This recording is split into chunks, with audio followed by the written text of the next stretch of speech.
What is up, you guys? Good morning. It's pretty early on a Sunday morning, and I wanted to take a minute to show off the final puzzle piece.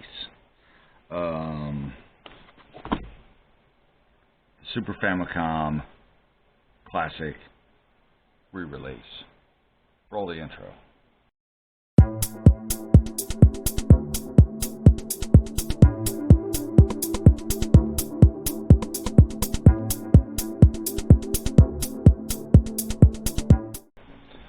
Alright guys, so dimming the light a little bit for you.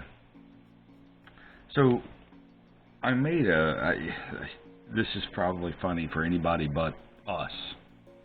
You know, I made a New Year's resolution that I was going to round out collecting all of the NES, or not NES, all of the Nintendo consoles, not handhelds, consoles this year. I guess it's kind of funny to make a New Year's resolution about that, but I did anyway. And I very quickly rapidly went into high-speed purchasing mode. But this one, I won't say it eluded me. I never did pull the trigger on it. I spent more money on other things, so it wasn't a money thing. I just kept, I'm not going to get it, I'm not going to get it, I'm not going to get it. But since I finally got it, and I'll be truthful with you, I've had this thing now for probably 2 months or so. I ended up finding a seller on eBay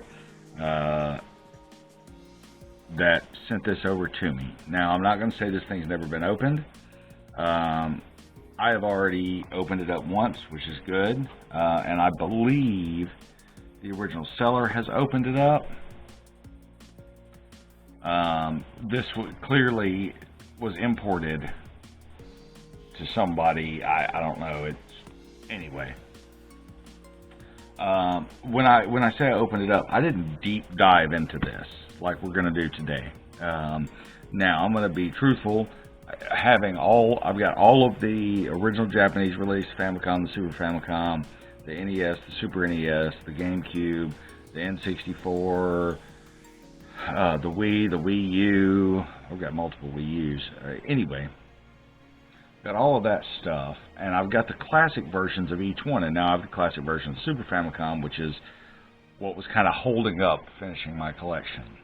Now I've got this to go on the shelf with it, and that kind of wraps up. Now, yes, I know there are some more obscure Nintendo consoles. I don't have any of the multi-card NESs, you know, that hold multiple cartridges. I don't have any the more obscure stuff. This is all the mainstream that the average consumer would buy. The only piece, and I'm on the fence of if it counts or not, that I don't have is a Virtual Boy. I will be getting one once I find one that I'm happy enough with to buy. Anyway, let's dive into this guy. Obviously, this is a Japanese release. Tell by the Japanese writing. I have no idea what any of it says. To the best of my knowledge, this comes with all the same games. To the best of my knowledge. But I tell you what, let me go over there and see if I can. I can't. To the best of my knowledge, it does. This does come with the Star Fox 2, just like the US version did. To the best of my knowledge, it comes with all the same games. I don't remember for 100%, but to the best of my knowledge, it does. As the US version, but I would assume just in Japanese. So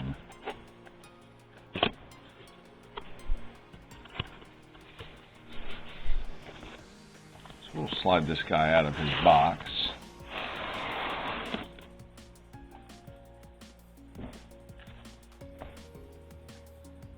So here's the original paperwork, and anything that I can open up, I will.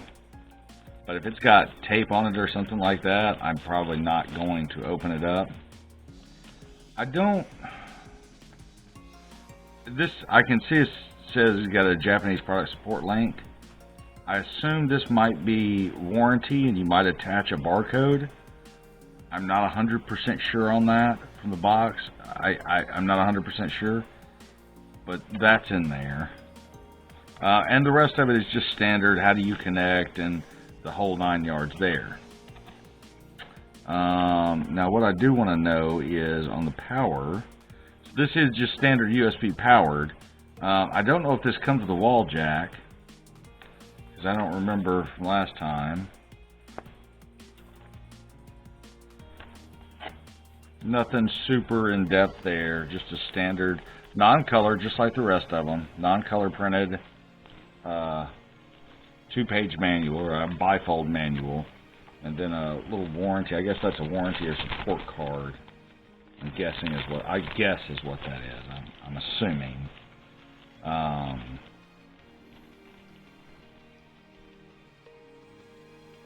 But being as I can't read in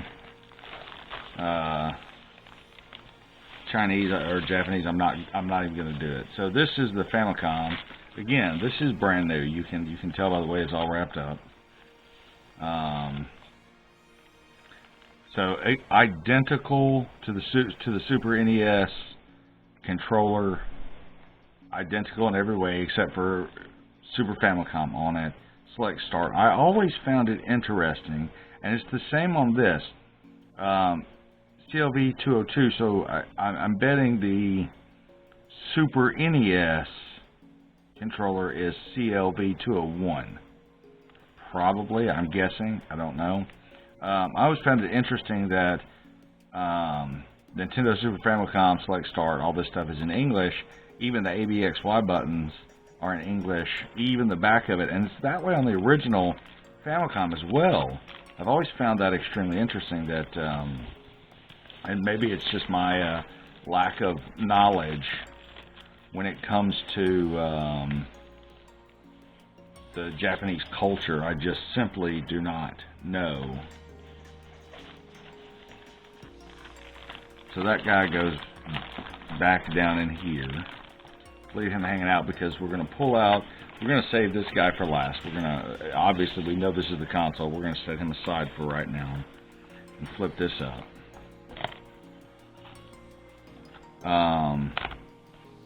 There's your USB cable. So there's no wall jack, just like there's no wall jack on any of the rest of them. Interesting. It's a Foxconn made USB cable. Interesting. And then of course our Nintendo branded HDMI port. I'm just looking on it for any signs that it's ever actually been inserted into anything. I don't see any. It all looks, there's no, normally there'd be a scuff or a scratch or something on the nickel plating on these. I don't see that at all. Which doesn't necessarily mean this thing has never been used. That's all you get in the box. You do get the 2 controllers. It doesn't mean this thing's never actually been used. It was sold as brand new to me. It certainly does not appear to be used in any way. But again, I didn't pick this up from the store like I did with my NES or Super NES versions. So I'm taking the seller's word for it a little bit. Okay. Opening this guy up, the moment we've all been waiting for. Ta-da! So obviously, right off the bat, it's an exact, and I say exact, it's as near as makes no difference, an exact copy of the original. The only difference, of course, obviously, other than the size, being this has an HDMI and a DCN versus a power jack, multi-out, and an RF on the back. Other than that, the eject button does not work, which is a shame. The cartridge does not push, which is a shame. The reset button does push, and the power on, power off does work the same. Now, just like the Super NES, who had this facade, this plastic piece over, and then the Nintendo or the Nintendo controllers, which you can also hook up a Wii U to this as well. As an interesting Wii U controller to this. This is Nintendo's controller port that they have used since the Wii U. Any Wii U controller will work with it, Wii or Wii U. At any rate, the same kind of facade goes on in here. I've never liked this design, by the way. I don't like it on my Super Nintendo, and I don't like it on this because you have to push this down to plug your controllers up, right? That is just a rubbery plastic, and now truthfully, this thing's never going to get played like the original did. It's never going to. This thing's never going to get played. I mean, I've never even plugged it up. So I'm just looking inside the HDMI. Nothing's ever pushed into that port, I can see, and nothing's ever plugged into the DCN. Taking this thing apart, and we're going to take it apart. We're going to look at the chipset inside of it. Not because we have to, but because we can. We're going to do it non-destructively, I hope, is the goal here. And then we're going to put it back together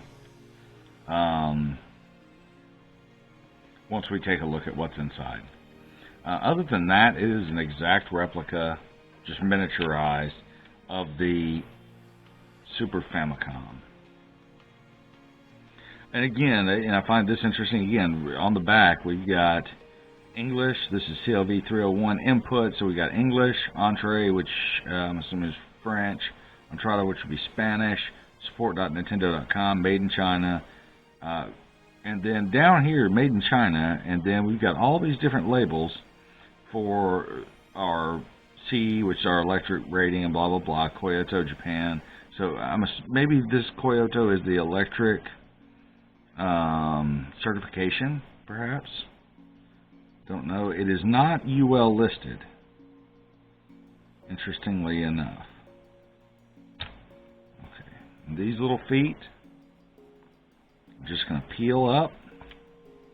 You're going to want to stick something sharp down inside. Lift forward a little bit. You don't want to be rough on this.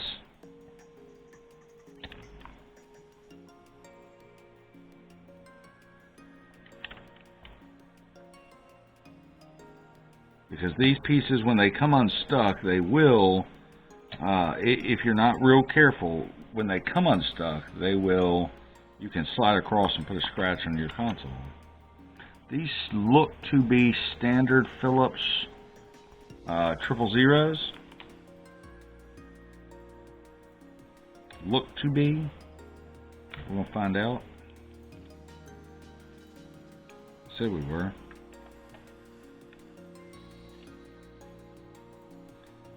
Double zero should work fine. Philips 00. They are not JIS screws. And I talked about the difference between JIS screws and non-JIS screws on my channel before. We're not going to deep dive into the intricacies of Japanese industrial standard screws versus Philips screws today. But these are just standard Nintendo standard flat top Philips screws that they use inside of everything. Normally these would be tri-wings, and that's kind of what I expected on all of this stuff, but not so much on the classic versions. We'll flip them back over. Oh boy. Right off the bat, we've got to be careful, because we've got a little ribbon cable attaching this board. Now, I don't remember, because it's been quite some time. This is where it plugs up at, right here. We're going to unplug him, just wiggling that ribbon cable loose. I don't remember, because it's been a long time since I pulled my Super NES Classic apart. I don't remember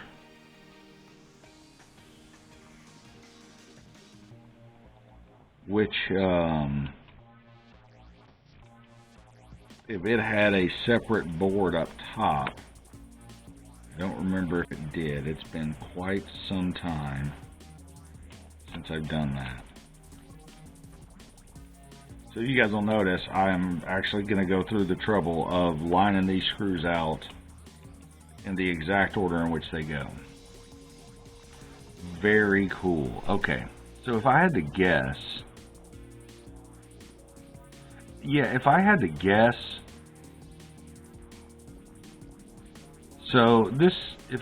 this is probably identically what is in the standard Super NES.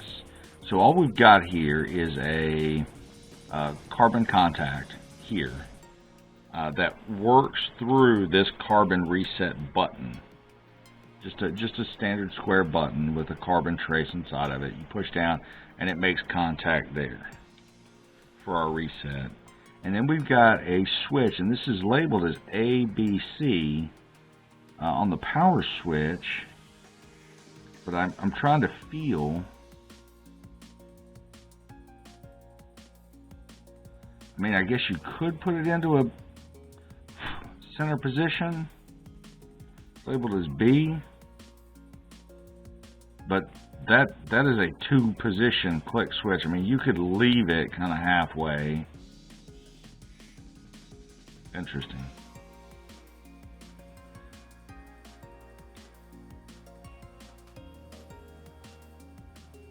So we're going to drop him right back in. This is, you've got your power button here, and he just pops right out. So he pops right out. Yeah, just lifts right up and pops right out. These little tabs right here, just like on all the way around the perimeter, there are little tabs to unhook the, where you can take this part of the shell off just like you can on the regular Super Famicom, the full-size real version, but there is no eject button here. And the LED light holder you could take out if you wanted. The LED light being, I'm looking, give me a second, I'm looking. It's going to have to be way up here somewhere.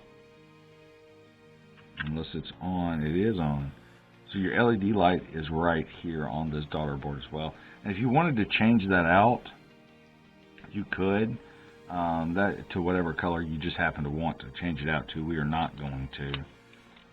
But that is just a standard, it's just driven off a standard 3.3 volt standard transistor. So any 3.3 volt LED diode you wanted to could. This is labeled as FTM SHVC daughter 01. Side A, side B. Very cool. Nothing really on it other than a couple of resistors, a capacitor, 2 capacitors. Yep. A transistor and a couple switches. And of course our LED. Alright, we'll drop him back in real quick. You know, you don't have to actually put the screws back in exactly where they came out. Yeah. But I kind of do. And normally, you know, is this one of those things that matters? That anybody but me will know? I mean, you guys are going to know because I did it on stream for you. Is anybody else going to know that I took the screws out and put them back to the exact position? No. Oh no. However, and does it really matter in the collectability or saleability of this at all? No, I don't think it. First off, I mean, and you being honest with each other. This thing's most likely never leaving my collection. And when I say most likely, I mean, you know, unless I'm destitute, bankrupt, and in the streets, it's never leaving my personal collection. So, I mean, it's not like this is going anywhere anyway, but so here's the controller port. If you look at this little rubber plastic piece here, right, that's where it slides out to, and it's kind of pre-bent from the factory. That's supposed to be like that, so that it will hang down and hopefully not get broken, but it's going to. Here's your controller port. The wiring on it, again, this is just two Phillips 000 screws here. Same ones that come out the back of the console, same ones that come out the daughter board. To unplug the controller port, which we're going to have to do if we want to get underneath this guy, you lift up on the, and give a little wiggle on the controllers. Pay attention to the routing. This one is meant to go, and it's got a little protector sleeve there, to go for pull resistance in between these two posts, internal posts here. So pay attention to that. This little slot right here is also slotted so that your cable can drop down inside, so that it doesn't come up and rub against the board or anything. So at any rate, remove by just lifting up and giving a little wiggle. Okay, we've got that guy free. We will remove our heat shield, which is 1, 2, 3, 4 screws. And then there is a 5th screw, at least one more, that I see not attached to the heat shield.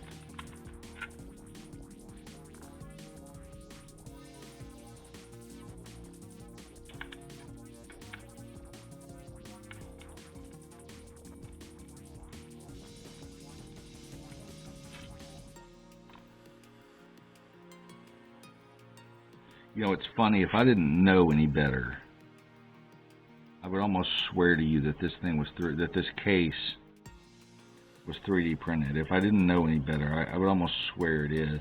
I mean, those are, I can see the mold lines in it from the mold where they injected it, but some of the finishing, I'll say this, Nintendo has always done just an outstanding job in their molding of plastics. I'm going to go ahead and take out this last and final screw. We'll pull the whole board out before we pull the heat shield off.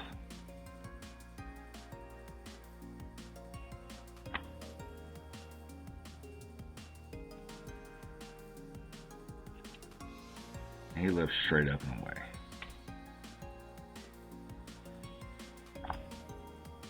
On the bottom of our board, we do have a electrolytic capacitor here, aluminum style, negatives on this side. This is a 47 microfarad, 6.3 volt, standard.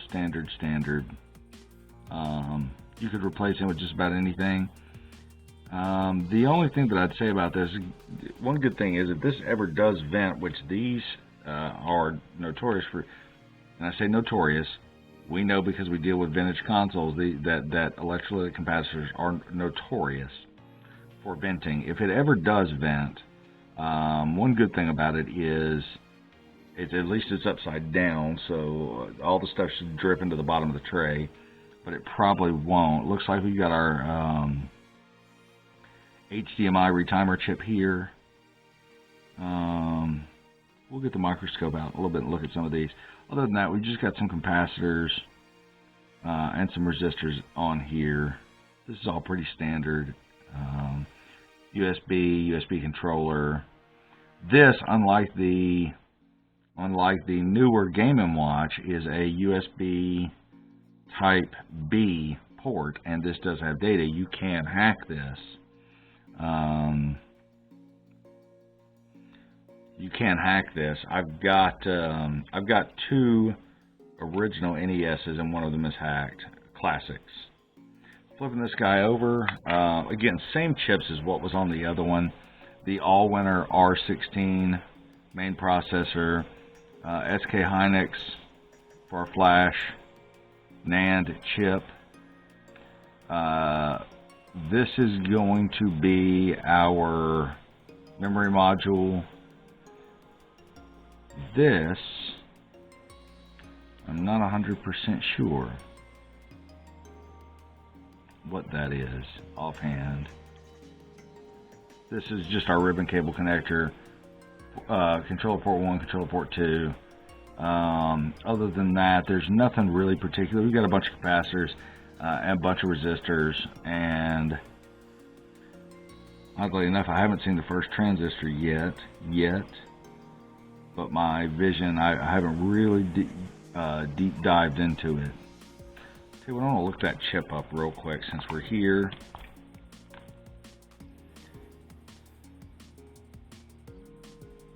It is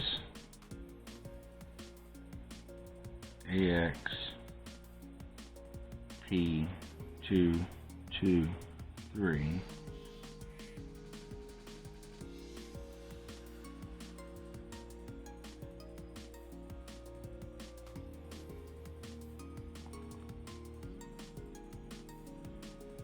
So is that just our?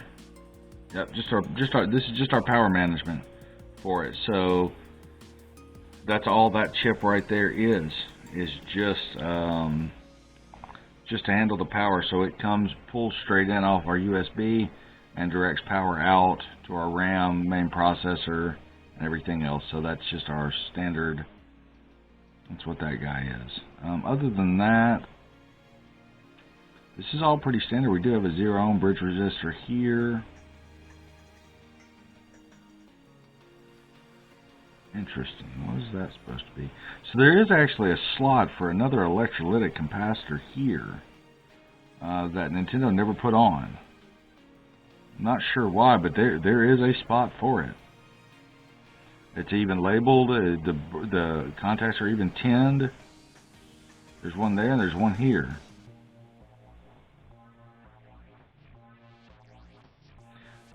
So on the bottom of our board, so it looks like we've got a small JTAG connector here, VCC, RC, TX, and ground. So you'll be VCC, RC, receive, transmit, and ground right here is what is labeled. Yeah. What that goes to, because there's two more pads, tinned here and a smaller one here. I don't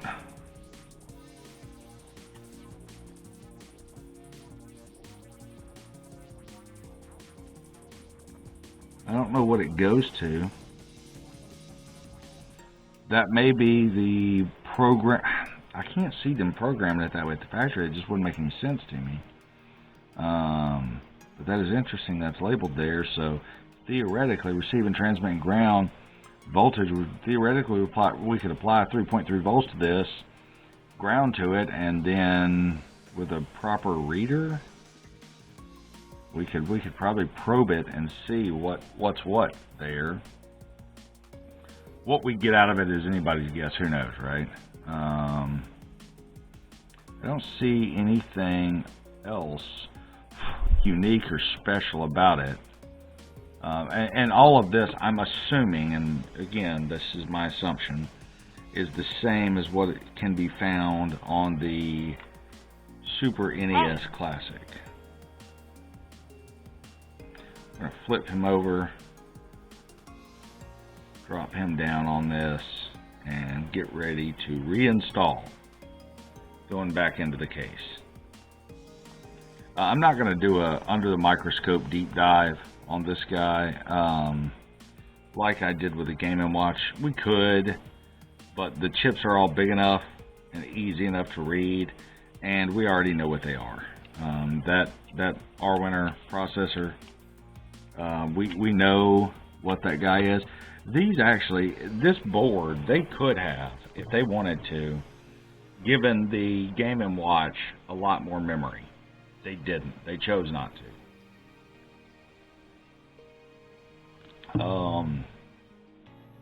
Perhaps it was a price issue.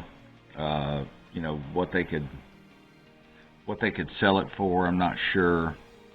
I mean, they had to keep the Game & Watch super cheap, and they had to keep these relatively affordable.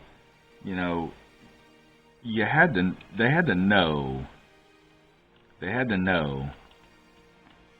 When I say they had to know, of course they knew people were going to hack these right off the rip.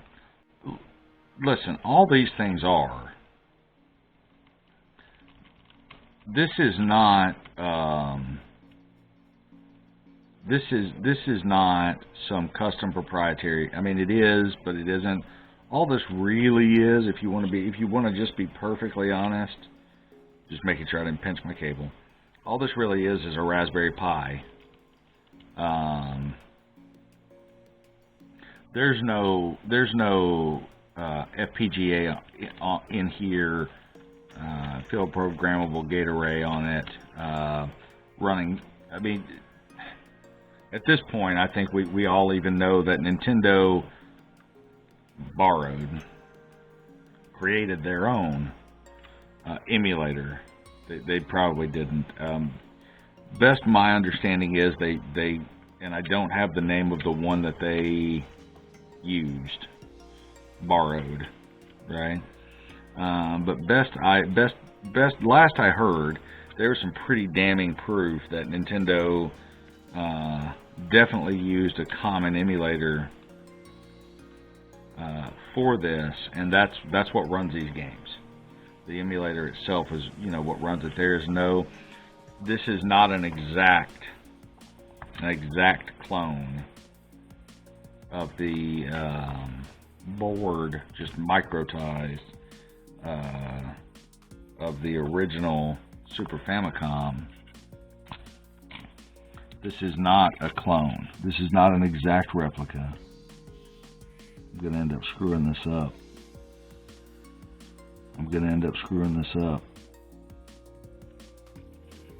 I hate these little ribbon cables.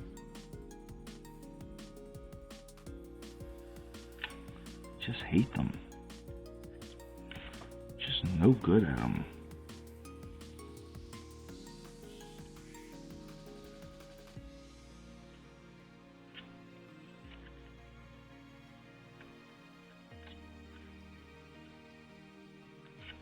I don't know how they put these things in there. Hell, just, I mean, geez.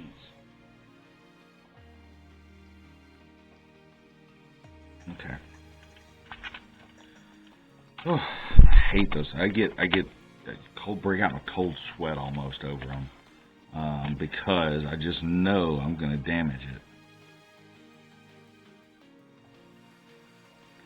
Yeah, this is as far as, you know, what this is, it's just a Raspberry Pi clone.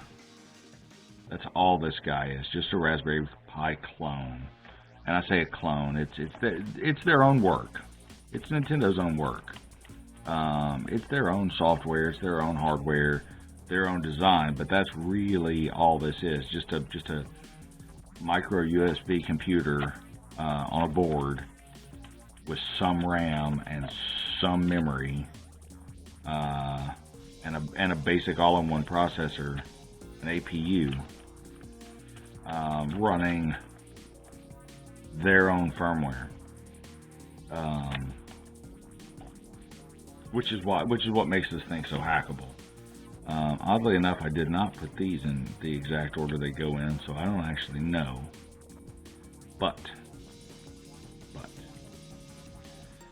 we are going to stick them back on in this particular order, and hope I could probably watch the video back and tell you exactly where they went. That would mean stopping what I'm doing, unhooking the camera, taking the card out, going over to the computer, downloading the stuff from the card, watching the video back, whole 9 yards, and I just can't be bothered to do that. Okay, so that will just about wrap up our Nintendo. Let me think of how this should go. Yeah, I can look and see the indentations of where the feet went.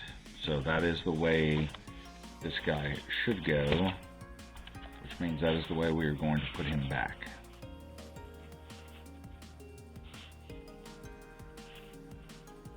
There it was. We can get it to go. It's home. There we go. And then this folded down. And looks like over. Yep. Just like that.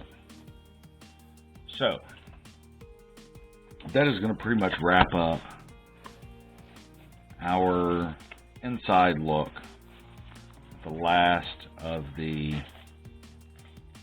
what was remaining and missing from my collection of all of the Nintendo consoles. Now, oddly enough, I do have a Switch as part of my collection. I don't have a Switch Lite. I've got a Switch. Is the Switch really a console, or is it a handheld? It's kind of one of those. I think it's a handheld, even though it is dockable, right? It's my opinion, but it's part of my collection nonetheless. So I'm being very careful with the way we make the plastics go back in.